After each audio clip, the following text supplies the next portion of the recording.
जहां पर इस वक्त प्रधानमंत्री नरेंद्र मोदी एक जनसभा को संबोधित कर रहे हैं।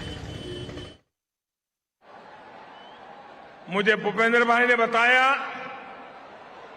कि 2019 में हुए खेल महाकुंभ में ये भागीदारी 13 लाख से 40 लाख युवाओं तक पहुंच गई थी। 36 स्पोर्ट्स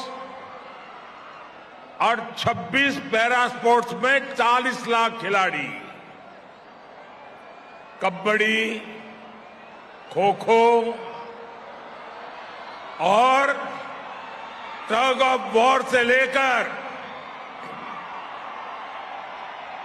योगासन और मल्लखंब तक, स्केटिंग और टेनिस से लेकर फेंसिंग तक, हर खेल में हमारे युवा आज कमाल कर रहे हैं।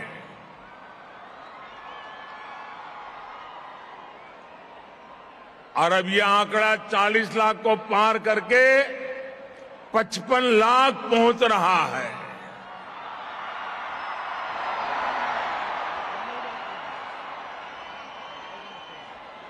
शक्ति दूत जैसे कार्यक्रमों के जरिए खेल महाकुंभ के खिलाड़ियों को सहयोग देने की जिम्मेदारी भी सरकार उठा रही है।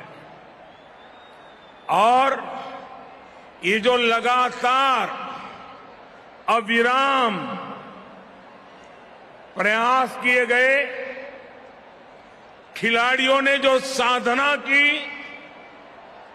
और जब खिलाड़ी प्रगति करता है तो उसके पीछे एक लंबी तपस्या होती है।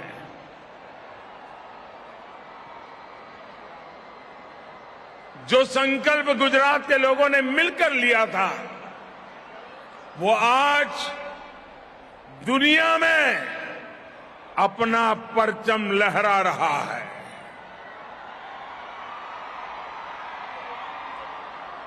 मेरे नौजवान साथियों, ये गुजरात की युवा शक्ति का आपको गर्व है।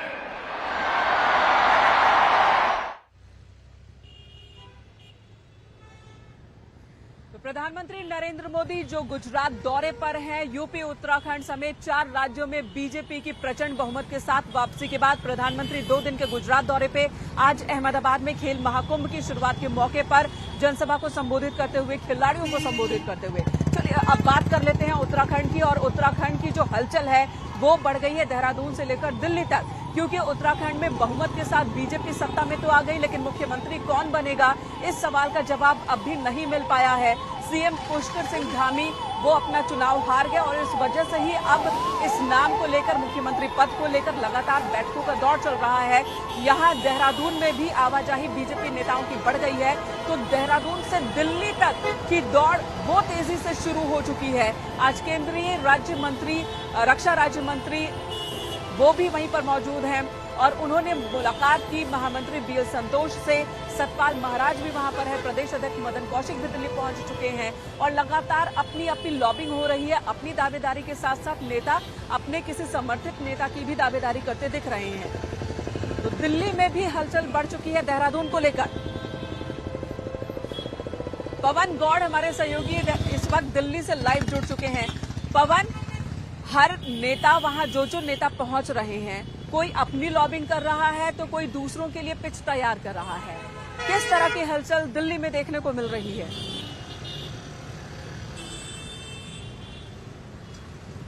देखिए, जिस तरह से जो परिणाम जो आए उसके बाद उत्तराखंड में बीजेपी ने सरकार तो बना ली, लेकिन जो मुख्यमंत्री जो थे वो अपना खुद चुनाव हार गए। उसके बाद में लगातार अब अगला मुख्यमंत्री उत्तराखंड का कौन होगा, ये देहरादून से लेकर दिल्ली तक लगातार बैठकों का दौर जारी है। केंद्रीय नेतृत्व तमाम नेताओं के साथ मुलाकात कर रहा है जो उत्तराखंड से जुड़े हुए हैं।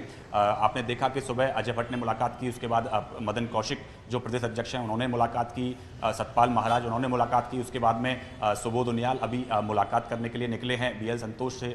तो लगातार कई सारे नेताओं से फीडबैक ले रहे हैं। उसके अलावा जो रेखा वर्मा सह प्रभारी प्रभारी हैं उत्तराखंड की, उन्होंने मुलाकात की BL संतोष से। कैलाश विजयवर्गीय, जिनको कि चुनाव के दौरान उत्तराखंड भेजा गया था, उन्होंने वो मुलाकात की BL संतोष से। और तमाम जो चीज़ें हैं, जो राजनीतिक परिस्थितियाँ जो उत्तर प्रदेश के अंदर बन के उभरी हैं, उनको लेकर अपने फीडबैक दिया है और बताया है कि किस तरह की परिस्थितियाँ वहाँ हैं।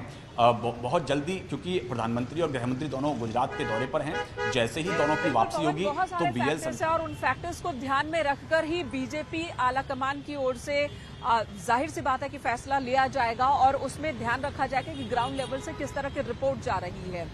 पवन, धन्यवाद इस वक्त पूरी जानकारी देने के लिए। हमारी नजर भी लगातार बैठकों पर बनी हुई है और इंतजार प्रधानमंत्री का हो रहा है कि वो कब गुजरात से दिल्ली लौटेंगे और आगे इस पर प्रक्रिया आगे बढ़ेगी। और आज केंद्रीय मंत्री अजय भट्ट ने BL संतोष से, जो कि संगठन महामंत्री हैं, उनसे मुलाकात की।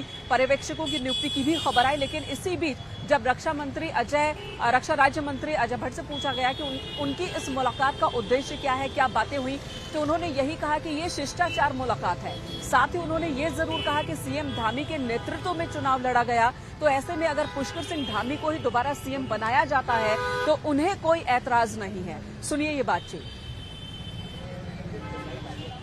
हमारे साथ बातचीत करने के लिए हैं केंद्रीय मंत्री अजय भट्ट। सर, प्रचंड जीत तो मिली, लेकिन कहीं ना कहीं उसमें थोड़ी सी खुशी कम हो गई। आपके मुख्यमंत्री जो थे वो चुनाव हार गए। अब इसको लेकर लगातार कयास लगने लगे कि अगला मुख्यमंत्री कौन। आपकी मुलाकात भी संगठन महामंत्री BL संतोष जी से हुई है, क्या कुछ चर्चा उसके दौरान हुई? देखिए, कष्ट हमको भी है। माननीय मुख्यमंत्री जी, जिनके नेतृत्व में हमने चुनाव लड़ा, कहीं न कहीं कोई गलतफहमी हुई होगी वहाँ की जनता में कि वो चुनाव जीतने से रह गए हैं। हमको कष्ट है, परंतु चुनाव में जीत हार लगी रहती है। बड़े बड़े नेता हार जाते हैं, फिर पुनः वो नेता तो नेता हैं। तो धामी जी हमारे नेता हैं, आगे आएंगे। और मुझे जो संगठन मंत्री जी से मैंने भेंट की है, वो एक शिष्टाचार भेंट थी। उस भेंट में कोई ऐसी बात नहीं थी। खुद प्रदेश अध्यक्ष रहे हैं, तो ऐसे में आपसे भी कई बारी जब संगठन बैठेगा तो आपसे भी राय लेगा। तो आपकी राय में क्या पुष्कर धामी को एक और मौका मिलना चाहिए या नया कोई चेहरा आएगा? मैंने तो बयान ही दिया था, सबसे पहले मैंने बयान दिया था, पुष्कर जी हमारे नेता हैं, नेता रहेंगे। उनके नेतृत्व में हमने चुनाव लड़ा है। अगर दोबारा उनको मौका मिलता है पार्टी की तरफ से तो किसी को कोई एतराज नहीं होगा। धन्यवाद हमसे बात करने के लिए। कैंपस विपिन के साथ पवन गौड़, नेटवर्क 18।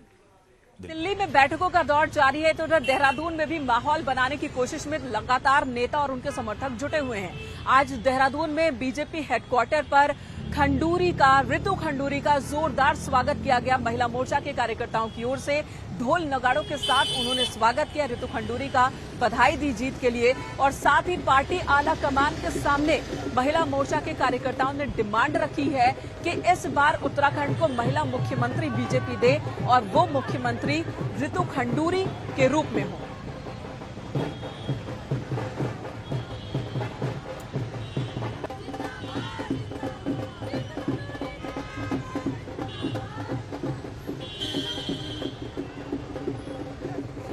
बीजेपी के कई विधायक जो इस बार 2022 के चुनावी रण में मैदान में उतरे और मैदान जीतकर अब विधायक बने हैं, कुछ पुराने विधायक हैं तो कुछ नवनिर्वाचित, वो भी लगातार आज बीजेपी दफ्तर पहुंचते रहे और यहां पर मिलन, बैठक, मिठाई खाने का सिलसिला, होली मनाने का सिलसिला दौर पूरे दिन चलता रहा। और ऐसे में कई नेताओं से न्यूज 18 के सहयोगी, हमारे सहयोगी ने बातचीत की है, वो भी आपको सुनाते हैं कि इनके क्या क्या दावे हैं।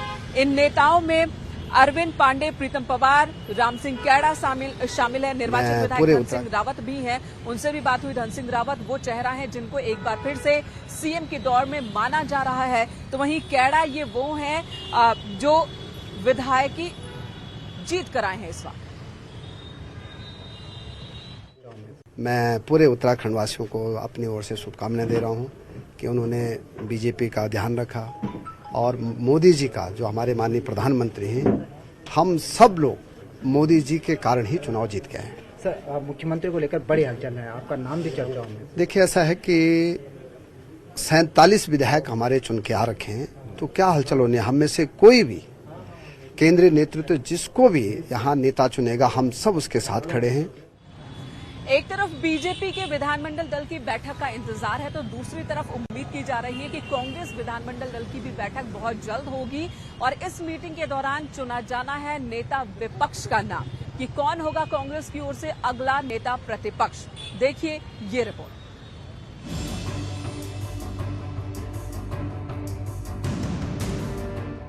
10 मार्च के नतीजों की कांग्रेस को उम्मीद नहीं थी कि कांग्रेस की कहानी अगले 5 साल के लिए 36 की बजाय 19 विधायकों पर ही सिमट जाएगी और उन्हीं 19 विधायकों में अब नेता विपक्ष चुना जाएगा, जिसके लिए जल्द ही प्रदेश प्रभारी विधानमंडल दल की बैठक बुलाएंगे।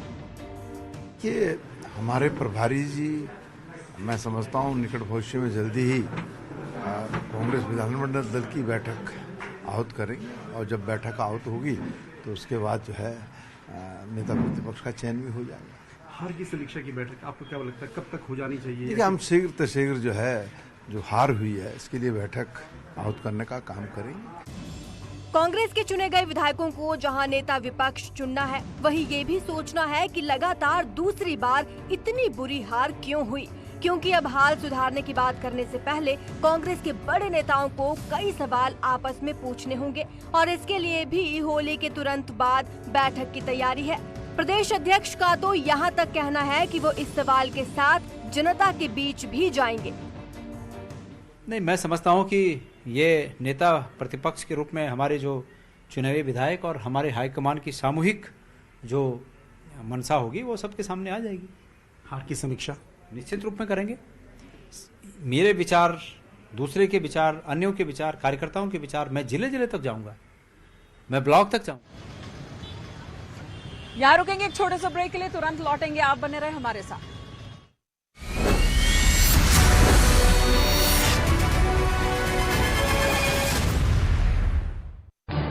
इस न्यूज हेडलाइंस के प्रायोजक